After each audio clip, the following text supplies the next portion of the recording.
పూర్తిగా అధ్వానమైన పరిస్థితులకి నీరు గారి. ఎక్కడ కూడా పెన్షన్ల విషయానికి చూస్తే ఈయన ముఖ్యమంత్రి కాక మునుపు 66,60,000 పెన్షన్లు.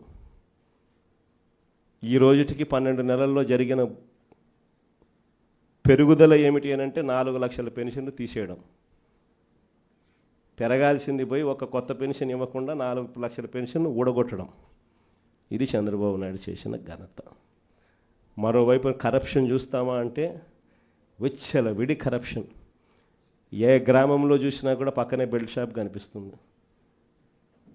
గుడి పక్కన, బడి పక్కన, ఇంటి పక్కన బెల్ట్ షాపే కనిపిస్తుంది. ఏ బెల్ట్ షాప్లో చూసినా కూడా షాపుల కన్నా 20 రూపాయలు, 15 రూపాయలు బాటిల్కి ఎక్కువ రేటుకు అమ్ముతూ ఉన్న పరిస్థితి మన కళ్ళ ముందనే కనిపిస్తుంది. ఇసుక కళ్ళ ఎదుటే కనిపిస్తూ ఉంది. మన హయాంలో కన్నా 2 రేట్లకి పెట్టి అమ్ముతూ ఉన్నారు. మన హయాంలో ఉన్న గవర్నమెంట్ కన్నా ఆదాయం వస్తాను నేను. ఇప్పుడు గవర్నమెంట్కి రూపాయి ఆదాయం లేదు. రేటు చూస్తే మనకన్నా 1.5 రెట్లు, 2 రెట్లు ఈ రేట్లు ఎక్కువతో అమ్ముతూ ఉన్నారు. మట్టి మైనింగు, నియోజకవర్గంలో ఏదైనా పరిశ్రమలు ఏదైనా నడవాలి అని అంటే పరిశ్రమలు అన్నీ ఎమ్మెల్యే దగ్గరికి రావాలా, ఎమ్మెల్యేకి అంతో ఇంతో ముట్ట చెప్పాలా, ఎమ్మెల్యే ముఖ్యమంత్రికి అంతో ఇంతో ముట్ట చెప్పాలా. నాకింత నీకింత అని రాష్ట్రాన్ని దోచుకొని తింటా ఉన్నారు మొత్తం రాష్ట్రం అంతా కూడా. ఇవన్నీ కూడా కళ్ళ ఎదుట కనిపిస్తూ ఉన్న పరిస్థితులు. దీని నుంచి డైవర్ట్ చేసేదానికి ఏం చేస్తూ ఉన్నాడు? రోజుకొక డైవర్షన్ టాపిక్. ఏదైనా ఊరు పేరు లేని కంపెనీకి విశాఖపట్నంలో 3,000 కోట్ల రూపాయలు విలువ చేసే భూములు ఇస్తాడు. ఏదో ఉర్సా అంట కంపెనీ పేరు. ఇంద్రనైనా ఈ ఉర్సా అని చెప్పి చూస్తే ఊరు లేదు, పేరు లేదు. వారు కట్టే కరెంటు బిల్లు ఏంది అని అంటే కనుక వాళ్ళు కట్టే కరెంటు బిల్లు ఒక ఇంట్లో ఒక అపార్ట్మెంట్లో రెసిడెన్షియల్ అపార్ట్మెంట్ కట్టే కరెంటు బిల్లు ఆ కంపెనీ కడతా ఉంది. పోనీ అమెరికాలో వాళ్ళ ఆఫీస్ ఏందని చెప్పి అక్కడికి పోయినారు మనోళ్ళు ఎంక్వైరీ చేయడానికి. ఆడ చూస్తే ఆడ ఒక చిన్న ఇండ్లు. ఊరు పేరు లేని ఈ కంపెనీకి 3,000 కోట్లు విలువ చేసే భూమి 99 పైసలకంట. రూపాయికి ఇడ్లీ వస్తుందో రాదో నాకు తెలియదు, కానీ చంద్రబాబు నాయుడు హయాంలో మాత్రం ఉర్సా లాంటి ఊరు పేరు లేని కంపెనీలకు 3,000 కోట్ల రూపాయలు మాత్రం డబ్బులు దోచిపెట్టి నాకింత నీకింత అని పంచుకునే కార్యక్రమం జరుగుతూ ఉంది.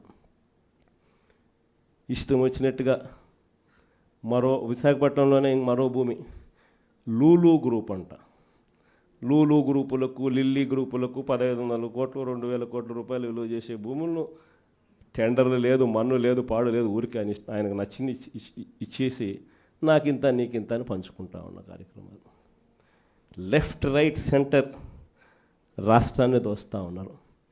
అమరావతిలో ఇవే టెండర్లు, ఇప్పుడు పిలిచిన టెండర్లు 2018లో ఇవే టెండర్లను పిలిచినప్పుడు చంద్రబాబు నాయుడు హయాంలో 5 ఏళ్ల కిందట వీటి విలువ 36,000 కోట్లు. అప్పట్లో సిమెంట్ రేటు, అప్పట్లో స్టీల్ రేటు ఇప్పటికన్నా అప్పుడే ఎక్కువ. ఇప్పుడు ఇంకా తగ్గినాయి సిమెంట్ రేటు, స్టీల్ రేట్లు.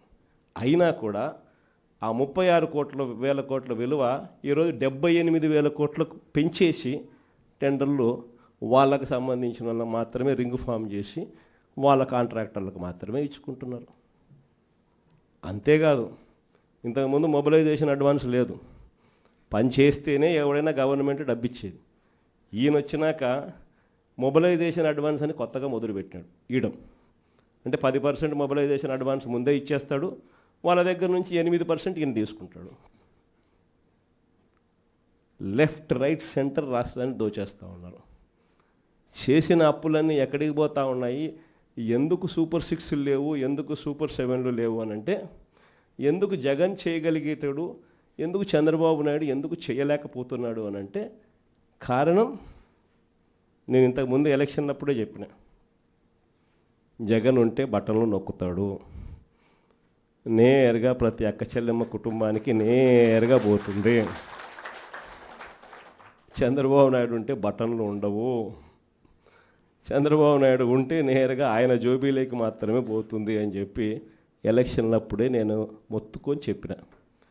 నేను చెప్పిన ఆ రోజు చంద్రబాబు నాయుడు నమ్మడము అని అంటే చంద్రముఖిని నిద్ర లేపడమే అని చెప్పిన.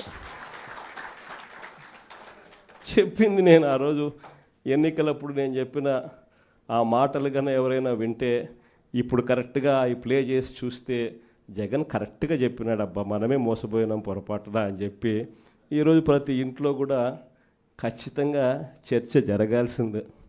ప్రతిరోజు డైవర్షనే, ఇవన్నీ జరుగుతూ ఉన్నాయి, సమాధానాలు చెప్పుకోలేక ప్రతిరోజు ఒక డైవర్షన్. ఓ రోజు లడ్డు అంటాడు, ఇంకో రోజు బోట్ అంటాడు, మరో రోజు ఏమన్నా ఐపీఎస్ ఆఫీసర్ అధికారిని అరెస్ట్ అంటాడు. కరెంటు బిల్లులు షాక్ కొట్టే విధంగా అప్పుడే పెరిగిపోతున్నాయని చెప్పి మళ్ళీ ఆ టాపిక్ నుంచి డైవర్ట్ చేసేందుకు ఇంకొకటి ఆయన చేసిన లిక్కర్ స్కాములు మనం ఇంకొకటి మీద లిక్కర్ స్కాములు రుద్ది ఇంకొక లిక్కర్ స్కామ్ అరెస్ట్ అని చెప్తాడు. ఇట్లా ప్రతిరోజు చూస్తే ఏదో ఒక సెన్సేషన్ క్రియేట్ చేయడం, ఆ సెన్సేషన్ నుంచి టాపిక్లు డైవర్ట్ చేయడం. ఇంతకుముందు రోమన్ రాజులు చేసేవాళ్ళు, ప్రజల్లో వ్యతిరేకత, రోమన్ రాజుల మీద వ్యతిరేకత ఎక్కువగా వస్తూ ఉండేది అని చెప్పి అప్పట్లో వాళ్ళంతా గ్లాడియేటర్స్ అని ఒక గేమ్స్ నిర్వహించేవాళ్ళు. దాంట్లో మనుషులను పెట్టేవాళ్ళు, మనుషుల చేతిలో కత్తులు పెట్టేవాళ్ళు, పొడుచుకొని సావంటరా నాయన అని చెప్పి వాళ్ళు జంతువులకు అన్ని దాంట్లో పెట్టేవాళ్ళు. ఆ జంతువులతో వీళ్ళు యుద్ధం చేయడము, వీళ్ళు సావడము, అవి సావడము, లేకపోతే వీళ్ళు పొడుచుకోవడము, అది వీళ్ళు సావడము వాళ్ళు సావడము చేసేది. ప్రజలందరూ దాన్ని చూసేది. టాపిక్ డైవర్టు. లేదా రాజట్ట పరిపాలన చేస్తూ ఉన్నాడు, దాంట్లో రేట్లు ఎట్లున్నాయి, ప్రతిరోజు ఒక డైవర్షన్ టాపిక్, ప్రతిరోజు ఒక డ్రామా. ఇలాంటి పరిస్థితుల మధ్య రాష్ట్రం జరుగుతూ ఉంది. ఇలాంటి పరిస్థితుల్లో రాబోయే రోజుల్లో అందరికీ కూడా నేను ఒకటి చెప్తా ఉన్నా, ఇంత మంచి చేసిన మనకే ప్రతిపక్షంలో కూర్చున్నాము అని అంటే ఇక ఏ మంచి చేయని మోసం చేసిన ఈ చంద్రబాబు నాయుడు పరిస్థితి ఎలా ఉంటుంది అని చెప్పి నేను వేరే చెప్పాల్సిన పర్లా. ఆ 3 ఏళ్ళు అయిపోయిన తర్వాత వచ్చేది ఖచ్చితంగా వైఎస్ఆర్ కాంగ్రెస్ పార్టీని అఖండమైన మెజారిటీతో మళ్ళీ అధికారంలోకి వస్తాం. ఈసారి వచ్చిన తర్వాత మాత్రం ప్రతి కార్యకర్తకు కూడా మీ జగనన్న జగన్ 2లో తోడుగా ఉంటాడు అని మాత్రం ఖచ్చితంగా చెప్తా ఉన్నా. ఇన్ఫ్యాక్ట్ లాస్ట్ ఎలక్షన్స్లో కార్యకర్తలకు బహుశా అనుకున్నంత స్థాయిలో నేను తోడుగా ఉండకపోయి ఉండొచ్చు. ఎందుకంటే నేను అధికారంలోకి వస్తానే కోవిడ్ వచ్చింది. అధికారంలోకి జూన్లో అధికారంలోకి ప్రమాణ స్వీకారం చేశాం, మార్చ్ కల్లా కోవిడ్ వచ్చేసింది. దాని తర్వాత 2 సంవత్సరాలు కోవిడ్లో ఇంకా వేరే దాని మీద ధ్యాసే పెట్టలేకపోయినాం. ప్రజల బాగోగుల మీదనే, ప్రజల ఆరోగ్యం మీదనే, ప్రజలకు సంబంధించిన విషయాల మీదనే పూర్తిగా ధ్యాస పెట్టాల్సిన పరిస్థితుల మధ్య పాలన సాగింది. కానీ ఈసారి మాత్రం ప్రతి కార్యకర్తకు భరోసా ఇస్తూ ఉన్నా. ఈరోజు నా కళ్ళతో నేను చూస్తూ ఉన్నా, కార్యకర్త అనేవాడు ఎంత ఇబ్బంది పడతా ఉన్నాడు అనేది నా కళ్ళతో నేను ఈరోజు చూస్తూ ఉన్నా. పాలన అనేది ఎలా ఉండాలి, ఎలా దిగజారిపోయింది అన్నది కూడా నా కళ్ళతో నేను చూస్తూ ఉన్నా. ఇవన్నీ నేను చూసిన నేపథ్యంలో నేను ప్రతి కార్యకర్తకు చెప్తా ఉన్నా, నెక్స్ట్ రెజీమ్లో మాత్రం జగనన్న మీకు తోడుగా అండగా ఖచ్చితంగా గట్టిగా నిలబడతాడని మాత్రం చెప్తాను.